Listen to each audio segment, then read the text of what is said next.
Yes, Anu. So how did the So business MIs really help you?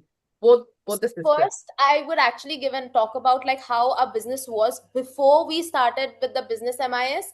It was like our pricing structure was just haywire because we didn't actually take into consideration the actual expenses that is not only in the making of a sari but also the additional operational expenses, and you don't realize that actually is so much more than the making of the sari, and Perfect. we completely don't take that into the picture. So that is one of the things that has that is something that we realized, and it has like it's a very good clarity that we've received because of the MIS.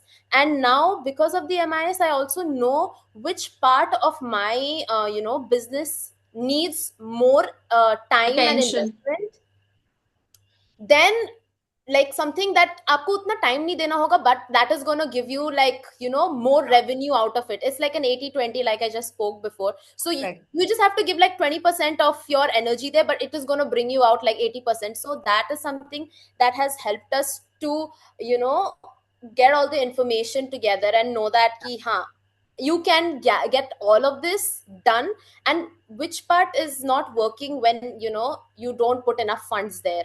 So we also have understood that, and we have also understood what are the untapped markets that we need to Very still tap nice. onto, because Yes. हमें MIS के बिना वो समझ ही नहीं आया था ना, कि हमें लग रहा था कि हाँ ठीक है जो हो रहा है, but once you know the numbers, you have much more of a clarity than Correct. just not knowing anything. So I think this is what like MIS has done for us.